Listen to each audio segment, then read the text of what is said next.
चौथे चरण में 4 मंत्रियों की किस्मत का फैसला होना है।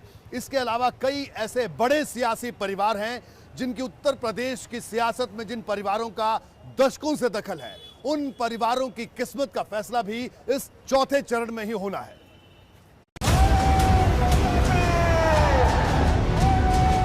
चौथे चरण की जंग में वैसे तो 624 प्रत्याशियों की किस्मत दांव पर लगी है, लेकिन 4 चेहरे ऐसे हैं जिनके काम का सबसे बड़ा हिसाब होने वाला है। ये वो 4 चेहरे हैं जिन्होंने 5 साल तक सरकार चलाने में अहम भूमिका निभाई, मतलब योगी सरकार के मंत्री। इनमें से 2 मंत्री लखनऊ से ही आते हैं और सबसे बड़ा नाम है ब्रजेश पाठक का, जो कानून मंत्री की भूमिका में रहे।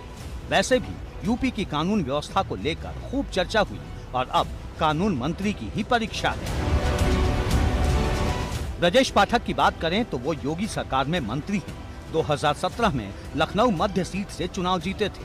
3 दशक से राजनीति में हैं और ब्राह्मण समाज का चेहरा है। ब्रजेश पाठक एक बार लोकसभा और एक बार राज्यसभा सांसद भी रह चुके हैं, लेकिन इस बार सीट बदलकर लखनऊ कैंट से चुनाव लड़ रहे हैं। लखनऊ में ब्रजेश पाठक के अलावा एक और मंत्री की परीक्षा है। ये मंत्री हैं आशुतोष टंडन, जो लखनऊ पूर्व सीट से एक बार फिर चुनाव मैदान में है। आशुतोष टंडन योगी सरकार में नगर विकास और नगरीय रोजगार मंत्री रहे। इसके अलावा गरीबी उन्मूलन मंत्रालय भी इनके पास रहा और ये दोनों ही मुद्दे इस सरकार के लिए किरकिरी कराने की वजह बने रहे। ऐसे में आशुतोष टंडन की परीक्षा बेहद कठिन है। आशुतोष टंडन पूर्व सांसद लालजी टंडन के बेटे हैं और लखनऊ पूर्व से लगातार 2 बार के विधायक हैं।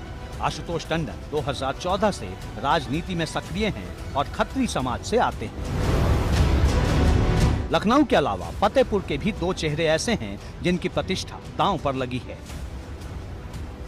रणवेंद्र प्रताप सिंह योगी सरकार में खाद्य एवं रसद विभाग के राज्य मंत्री हैं। 2017 में फतेहपुर की हुसैनगंज सीट से विधायक चुने गए और एक बार फिर इसी सीट से चुनाव मैदान में हैं। रणवेंद्र प्रताप सिंह 2 दशक से राजनीति में हैं और क्षत्रिय समाज से आते हैं। उन्हें इलाके में धुन्नी भैया के नाम से भी पहचाना जाता है। मंत्रियों की लिस्ट में एक नाम जय कुमार सिंह जैकी का भी है। जय कुमार सिंह योगी सरकार में जेल राज्य मंत्री रहे। 2017 में पहली बार जहानाबाद से अपना दल एस के टिकट पर जीते। करीब 1 दशक से राजनीति में हैं और कुर्मी समाज के बड़े नेता माने जाते हैं, लेकिन इस बार जय प्रताप सिंह की सीट बदल गई है। इस बार वो फतेहपुर की बिंद की सीट से चुनाव लड़ रहे हैं। एक तरफ मंत्रियों की परीक्षा है तो दूसरी तरफ सपा की तरफ से वो चेहरे जोर लगा रहे हैं जो योगी सरकार में मंत्री थे और सरकार के काम करने के तरीके पर सवाल उठाकर अलग हो गए। स्वामी प्रसाद मौर्य उन्हीं मंत्रियों में से एक हैं। स्वामी प्रसाद मौर्य की परीक्षा का वक्त तो बाद में आएगा, लेकिन चौथे चरण के रण में वो जगह जगह प्रचार कर रहे हैं। अखिलेश यादव ने इस बार कई दिग्गज नेताओं को साथ जोड़ा है। पूरब से पश्चिम तक अखिलेश का भविष्य उनकी इसी सबसे बड़ी रणनीति पर टिका है। उन्नाव की पूर्व सांसद अन्नू टंडन भी कांग्रेस छोड़कर सपा में शामिल हुई थी। उन्नाव की कई सीटों पर वो सपा का दावा ठोक रही हैं। देखिए, ऐसा है, पिछली बार हम ये नहीं कहेंगे कि समाजवादी पार्टी या किसी पार्टी का सुपड़ा साफ हुआ था। लोगों को गलतफहमी हो गई थी, लोगों को झूठे दिलासे दिलाए गए थे, लोगों को झूठ बोला गया था। नतीजा ये था कि बेचारे कुछ समझ नहीं पाए, उन्होंने इनको मौका दिया और उस मौका देने की स्थिति ये आई कि आज उन लोगों के हालात ऐसे हो गए हैं कि किसान मर गया।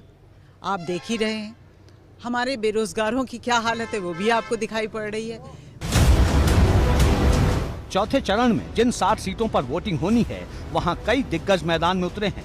कुछ खुद चुनाव लड़ रहे हैं तो कुछ चुनाव लड़वा रहे हैं। इनमें से कई को हार नसीब होगी तो कई को जीत, और यही चुनाव उनके सियासी भविष्य की नई लकीर भी खींचेगा। एबीपी गंगा के लिए ब्यूरो रिपोर्ट।